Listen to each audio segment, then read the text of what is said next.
Hello everybody, in this video I'm going to show you a game that I think it will be worth your time. The game is available on Steam and there's also a demo as of time making this video so you can try it out yourself. Now SpaceKraft is a physics-based puzzle game taking place in space. Now, if you play in the past retro games like Gravitar, for example, that was released by Atari in '82, and especially Lunar Lander, which was released by Atari in '79. By the way, all of those games that you see here can be played on Endstream Arcade with many others. Now the game is planned to be released on February 1st, 2024 on Steam in early access. In this game we're going to use a keyboard to control the spaceship, and you need to continuously control it because of gravity and some other effects that might take you out of course.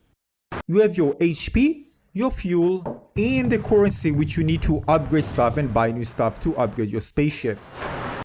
You can unlock new abilities, for example, being able to attach to shards and extract currency from there. You can use the volcano to put some items there and then it will just pop a shard which you can use to get more currency. And each planet that you visit, you're going to find a shop which you can buy stuff, and also a gas station, as you can see on the left, which allows you to fuel your spaceship. This is a place where you can repair your spaceship and upgrade, again, based on the currency amount of shards that you actually have. Of course, the better ones will cost more. This is the fuel extender, which can extend the fuel up to 500, which allows you to fly more and have more time instead of refueling. And of course, other upgrades that you definitely need as you progress through the game. Now, the game is campaign in arcade. The arcade is well, let me show you. You have different options like pilot training and challenges, but to be honest, this is the one that I like the least. I actually prefer the campaign. For example, in one of them, I needed to obtain a med kit and ensure a safe return. The other one tested my skill as a pilot.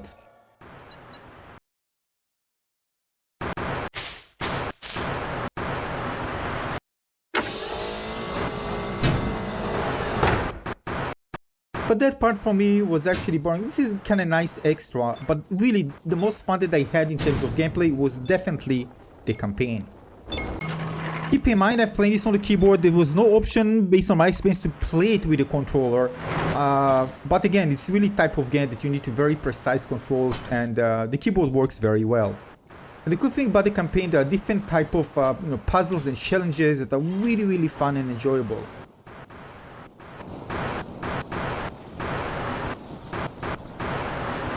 But the thing is, I had a problem actually in this particular section, which was a bug, and I actually mentioned this to the developer, and hopefully this will be addressed in time. And actually what I did was actually save. You can have one save, but there's also, by the way, a checkpoint as well, which what I saved, I couldn't actually get the cable out. It's kind of stuck. And whatever I did, it wasn't actually working. So because I made a save and I reached the checkpoint here when I'm connecting the two, I wasn't actually able to do anything to actually continue and playing the game because I couldn't get the cable to progress through this import. There are some things that, let's say, more optional to move to the next one, next planet, but there are things that are crucial and you need to have them. And I just couldn't pull it, it's just stuck on the ground. But again, hopefully this will be addressed by the developer. I hear that it was addressed, but again, this is probably something that wasn't covered. Hopefully it will. Now, in terms of visuals, it's beautiful game. You have those little planets you can, fly around, but you can actually disconnect if you fly towards, space. You're gonna find things there, which you can see on the mini-map. And you can find different places, like underground areas. And you can even travel between different planets that you unlocked in order to maybe bring some item that you need to another planet. For example, in this particular situation, I've already connected the cables. And this is a contact station which I needed to connect. But the thing is that there was something wrong with the satellite. So basically I needed to clear the satellite area. For that I need to fly above the planet, and then you get into the space. And if you can actually see the minimap where it is, here it is. And basically I need to clear all these items in order to be able for it to connect.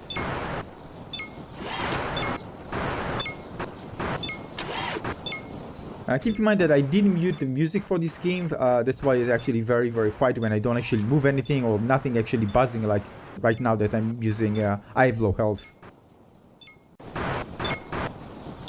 Now, if you want to travel to other planets that you unlocked already, that you finished certain missions, you can just fly into space, and until a certain point,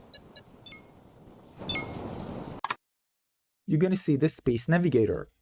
Of course, as you play through the campaign and finish mission, you're gonna unlock other planets, and then you can even travel between them.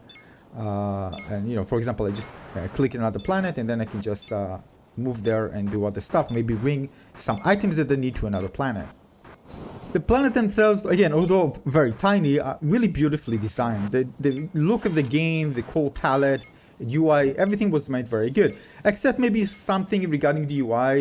When you fail, there's kind of a refresh button at the top right. It's kind of awkward. Because again, if you already fail, there's nothing else to do, something better in terms of UI. It took me, I don't know, like several seconds to understand, oh wait, I need to press this refresh button at the top right.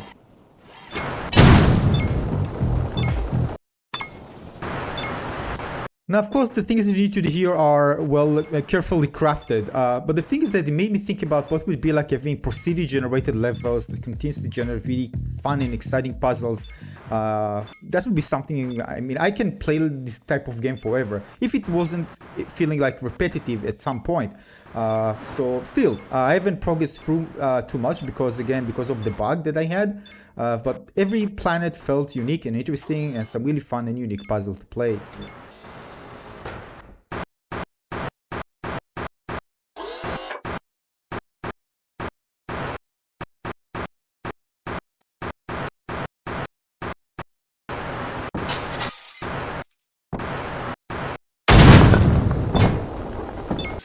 Now, one thing that I didn't like, by the way, is that some things require a lot of time to harvest shards, for example. Although the way to speed it up, still, it's something that, like, I think I spent, I don't know, like several minutes on one of the biggest, the big shard that I found.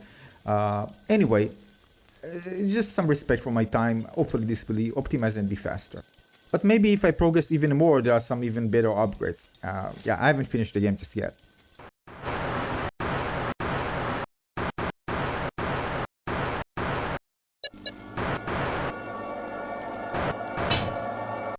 So overall, as of the time making this video, I think it's a fantastic game. I mean, I was addicted. It's a very addicting game. I mean, talking about specifically the campaign, it's so much fun. I spent so much time yesterday playing it and I just couldn't stop.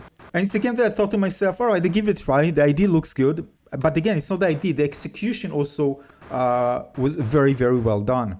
Yeah, it's rough around the edges. And of course, there is the bug that I'm pretty sure the developer will fix in time. Then I'm sure it's just going to get better and better the more that I progress. So overall, again, if you like what you see, you can try the demo out. Hopefully it will be available throughout, but it might not be available at some point.